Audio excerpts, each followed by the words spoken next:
परम पिता परमात्मा पूर्ण ब्रह्म परम अक्षर ब्रह्म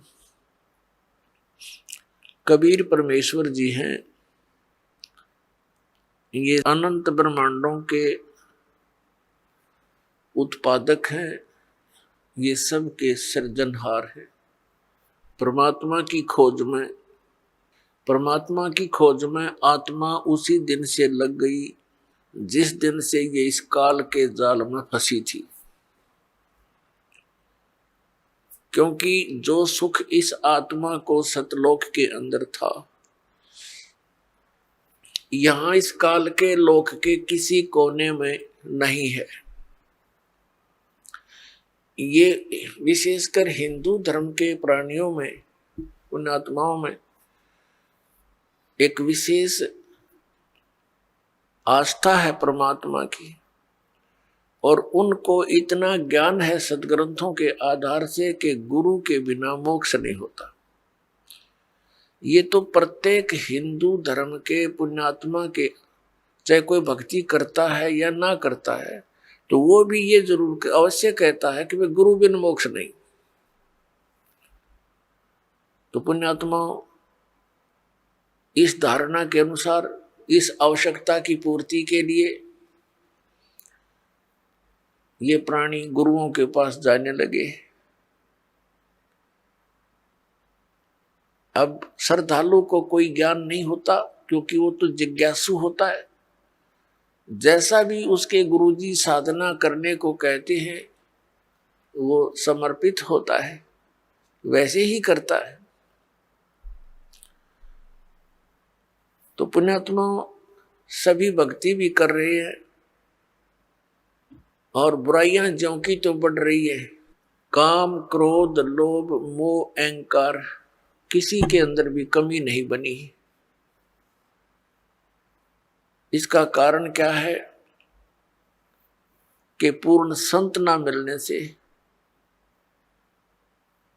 तो कभी भी ये शांति इस समाज में, इस लोक में नहीं हो सकती।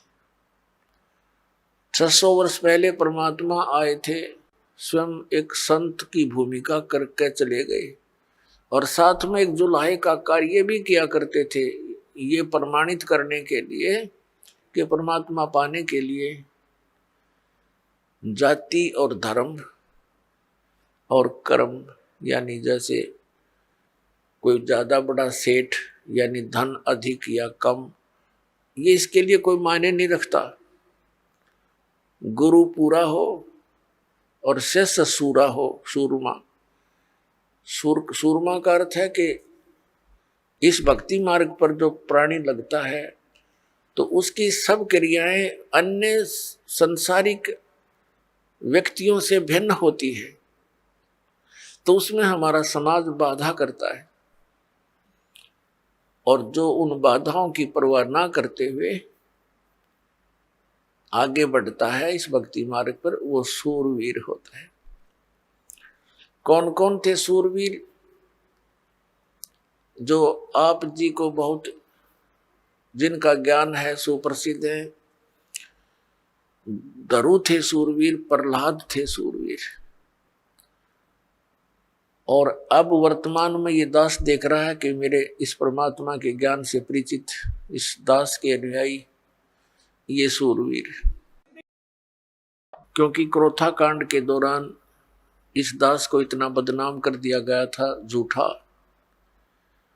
और इतना परेशान किया गया परमात्मा के बच्चों को, लेकिन ये सूरवीर थे, ना किसी से लड़े और ना डरे। संत का यही एक नियम होता है, लड़े भी नहीं और डरे भी नहीं, तो परमात्मा साथ देता है।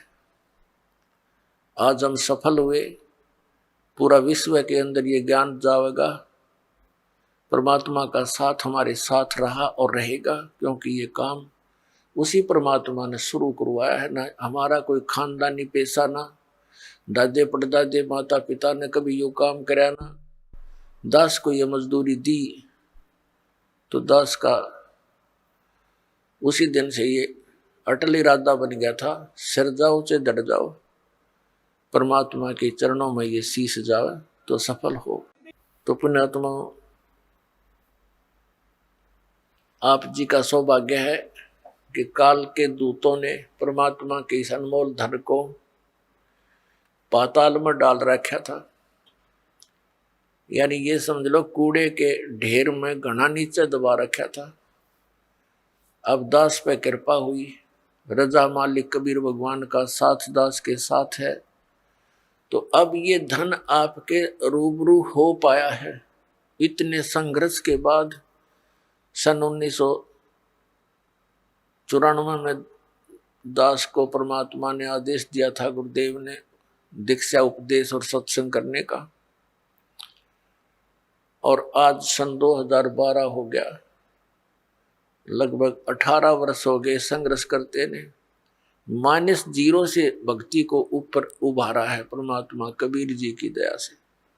बिल्कुल नामो निशान नहीं था, ना भगवान का ना भक्ति का। पुण्यात्मा, परमात्मा ने गुरु जी के ऊपर गुरु की महिमा का, गुरु के महत्व को कितनी गहरे शब्दों में समझाने की चेष्टा की है। जैसे परमात्मा स्वयं आए थे कबीर जी, वो अकेले ही, पर वो तो परमात्मा भी थे और सतगुरु भी थे। वो तो सर्वे सवा थे। और उस समय 64 लाख शिष्य थे मालिक के। पुण्यात्मा, विचार करने की बातें हैं, क्योंकि हम लाल की महिमा से परिचित नहीं थे।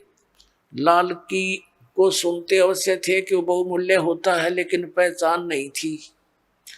हम भगवान को सर्व सुखदाई, सब संकटों से निवारण करने वाला मानते हैं, इसलिए ही उसकी खोज में हम जगह जगह भटक रहे थे। लेकिन हमने उस लाल की हमें पहचान नहीं हुई। उस परमात्मा ने आकर ही हमें ये ज्ञान दिया, अपनी पहचान आप ही बताई।